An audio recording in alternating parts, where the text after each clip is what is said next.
Hello, class.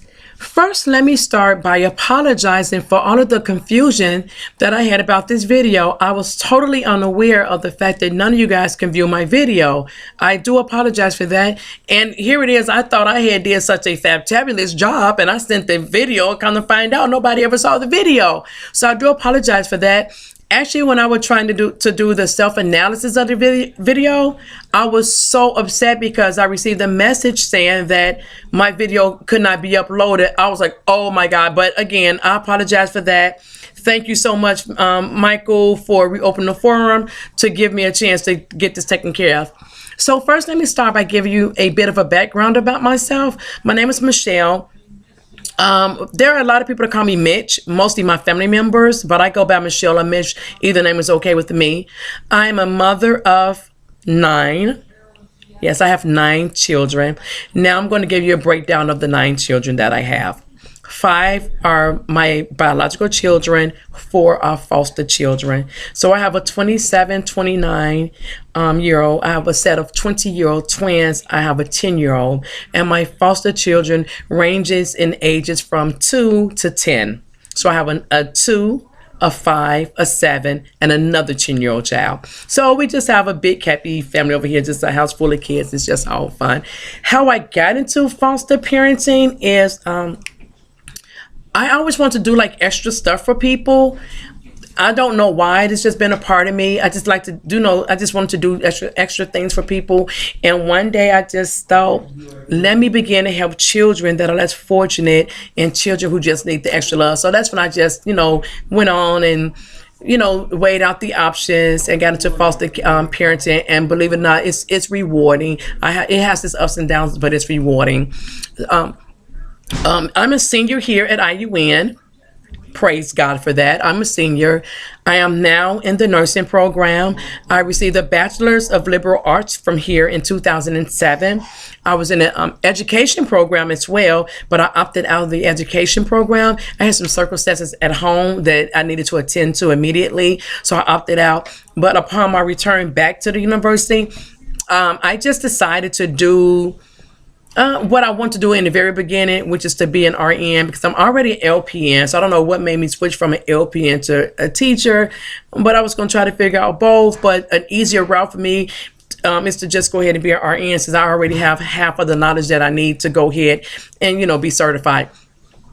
I'm liking the semester. I'm very excited about it. And I'm just looking forward to doing bigger, brighter, and better things with my time, my life, and my future. Now speaking of that, I know a lot of people may wonder, if you are in nursing, why are you taking speech? I had options. I needed some extra credits to go ahead and boost up my GPA a little bit, because I have a goal. I refuse to get under a 3.5 on my GPA, so I take like a lot of extra classes, sometimes classes that I don't need, to help me out with my GPA. But the reason I chose speech to help me through with that is because speech, with me, I feel like you never can learn too much, or you never can have too much speech in your life, especially because you spend so much time talking to and speaking to so many different people. Then you should want to have speech implemented so that you can make sure that not only are you talking correctly to a person, but you're speaking correctly to a person. So there's a difference between the two. They're both interrelated, and I just want to make sure that I'm speaking the right way. I used to have issues with speaking in front of people. I always got the jitters, or I began to speak too fast and think too slow, or think too slow and speak too fast. Just like one of them type of situations. And I never could really filter out where my imbalance was coming in at. I never could figure it out. And I would get in front of a group of people, and I would just get the babbling on and rambling on, and no one knew what the world I was talking about. So I've learned how to overcome that. Well, I had no other choice, because I worked in a lot of leadership positions on my jobs.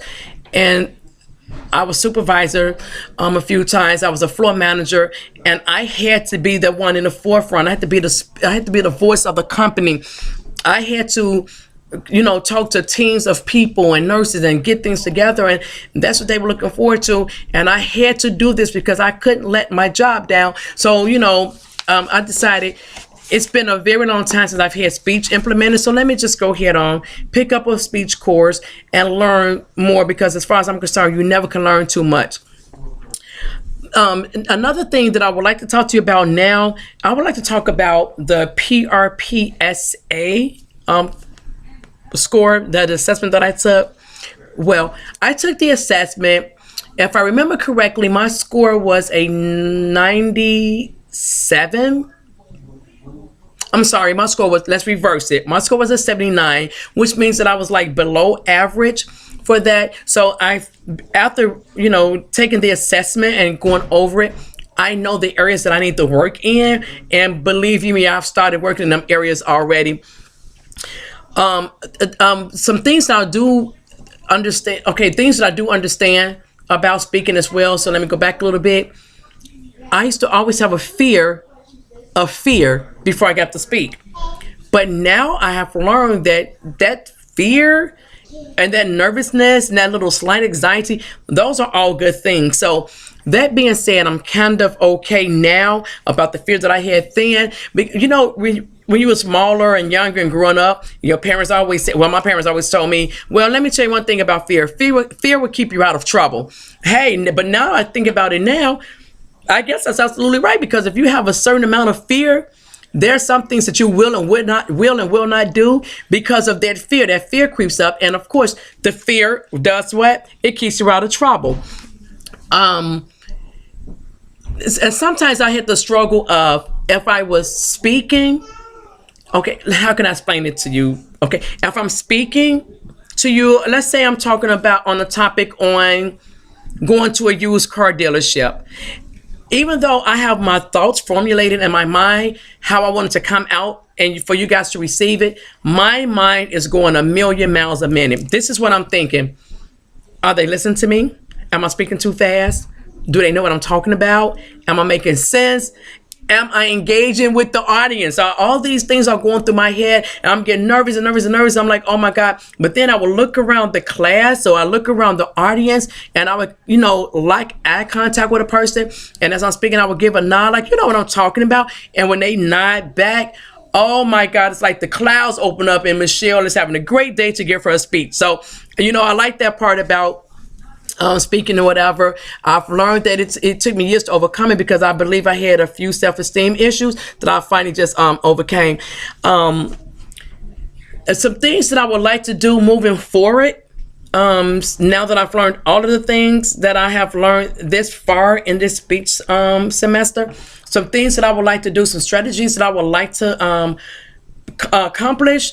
I would say I would like to be able to,